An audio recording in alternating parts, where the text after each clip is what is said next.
ഹോണറിന്റെ honour GT Pro എന്ന പുതിയൊരു smart phone launch ചെയ്യാൻ പോകുന്നുണ്ട്. ഈ ഒരു ഫോണിന്റെ ഫീച്ചേഴ്സിനെ പറ്റിയിട്ടുള്ള പല കാര്യങ്ങളും പറയാൻ കഴിഞ്ഞിട്ടുണ്ട്.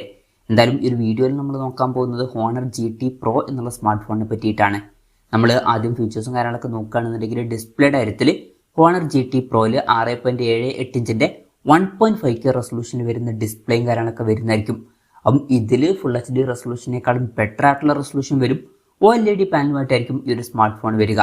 പിന്നെ ഇതിൽ ഫ്ലാറ്റ് ആയിട്ടുള്ള ഡിസ്പ്ലേ ആയിരിക്കും വരിക. പഞ്ചോൾ ഡിസൈൻ വരുന്നതായിരിക്കും. പഞ്ചോൾ വരിക ടോപ്പ് സെൻറ്റർ ഭാഗത്തായിട്ടായിരിക്കും. 120 ഹെർട്സിൻ്റെ റിഫ്രഷ് റേറ്റും കാര്യങ്ങളൊക്കെ ഇതിൽ സപ്പോർട്ട് ചെയ്യുന്നതായിരിക്കും. അപ്പം അത്യാവശ്യം നല്ല ഡിസ്പ്ലേ ഫീച്ചേഴ്സും കാര്യങ്ങളൊക്കെ ഈ ഫോണിൽ വരുന്നതായിരിക്കും. പിന്നെ in display finger print sensor ഇതിൽ വരും.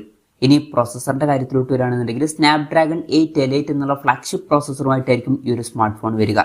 ഇത് സ്നാപ്ഡ്രാഗണിൻ്റെ ഏറ്റവും ലേറ്റസ്റ്റ് ആയിട്ടുള്ള ഫ്ലാഗ്ഷിപ്പ് പ്രോസസ്സറാണ്. ബെസ്റ്റ് ആയിട്ടുള്ള ഒരു പെർഫോമൻസും കാര്യങ്ങളൊക്കെ തന്നെ ഇതിൽ ലഭിക്കുന്നതായിരിക്കും. പിന്നെ 5G സപ്പോർട്ടും കാര്യങ്ങളൊക്കെ ഈ ഫോണിൽ വരും. സ്റ്റീരിയോ സ്പീക്കേഴ്സ് ഒക്കെ ഈ ഫോണിൽ വരുന്നതായിരിക്കും. Android 15 ബേസ് ആയിട്ടുള്ള സോഫ്റ്റ്വെയർ ഇതിൽ വരും. ക്യാമറയുടെ കാര്യം പറയുകയാണെന്നുണ്ടെങ്കിൽ ഫോണിൻ്റെ പിന്നിൽ ഡ്യുവൽ ക്യാമറ സെറ്റപ്പ് ആയിരിക്കും വരിക. 50 mega pixel main camera sensor ഈ ഫോണിൽ വരുന്നതായിരിക്കും.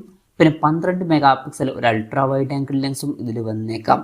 അപ്പോൾ ടെലിഫോട്ടോ ലെൻസ് ഒന്നും വന്നോളണം എന്നില്ല. അപ്പം മിക്കവാറും ഈ ഒരു ഫോൺ എന്ന് പറയുന്നത് പെർഫോമൻസ് ഫോക്കസ്ഡ് ആയിട്ടുള്ള ഒരു സ്മാർട്ട് ഫോൺ ആയിരിക്കും. ഈ ഒരു ക്യാമറ ഫോക്കസ്ഡ് ആയിട്ടുള്ള ഒരു സ്മാർട്ട് ഫോൺ ആയിക്കൊള്ളണം എന്നില്ല. സെൽഫി ക്യാമറയെ പറ്റിയിട്ടുള്ള കാര്യങ്ങളൊന്നും പറയാൻ കഴിഞ്ഞിട്ടില്ല. എന്നാലും നമ്മൾ ഒരു 16 മെഗാ പിക്സൽ സെൽഫി ക്യാമറയ്ക്കാണ് ഈ ഫോണിൽ എക്സ്പെക്ട് ചെയ്യുന്നത്. ബാറ്ററിയുടെ കാര്യത്തിൽ 6000 mAh ബാറ്ററി വരുന്നതായിരിക്കും. അപ്പോൾ നല്ലൊരു ബാറ്ററി കപ്പാസിറ്റി ഇതിൽ വരും. അതുമാത്രമല്ല 100 വാട്ടിൻ്റെ ഫാസ്റ്റ് ചാർജിങ് സപ്പോർട്ടും വരുന്നതായിരിക്കും. അപ്പോൾ നല്ലൊരു ചാർജിങ് സ്പീഡും വരും. പിന്നെ Type-C ചാർജിങ് പോർട്ടുമായിട്ടായിരിക്കും ഈ ഒരു സ്മാർട്ട് ഫോൺ വരിക. അപ്പോൾ നല്ലൊരു ബാറ്ററി സെറ്റപ്പും കാര്യങ്ങളൊക്കെ ഈ ഫോണിൽ വരുന്നതായിരിക്കും. അപ്പം ഇതൊക്കെയാണ് മൊത്തത്തിൽ ഫീച്ചേഴ്സിനെ പറ്റി പറയാനുള്ള കാര്യങ്ങൾ. ലോഞ്ച് ഡേറ്റിൻ്റെ കാര്യം പറയുകയാണെന്നുണ്ടെങ്കിൽ അതിനെപ്പറ്റിയിട്ടുള്ള കാര്യങ്ങളൊന്നും പറയാൻ കഴിഞ്ഞിട്ടില്ല. അതിനെപ്പറ്റിയിട്ടുള്ള എന്തെങ്കിലുമൊക്കെ ന്യൂസുകൾ വരികയാണെന്നുണ്ടെങ്കിൽ അതിനെപ്പറ്റിയിട്ടുള്ള വീഡിയോസൊക്കെ നമ്മൾ ചെയ്യുന്നതായിരിക്കും. അപ്പം അതുപോലുള്ള വീഡിയോസ് കാണാൻ താല്പര്യമുണ്ടെന്നുണ്ടെങ്കിൽ ഈ ചാനൽ സബ്സ്ക്രൈബ് ചെയ്യാവുന്നതാണ്.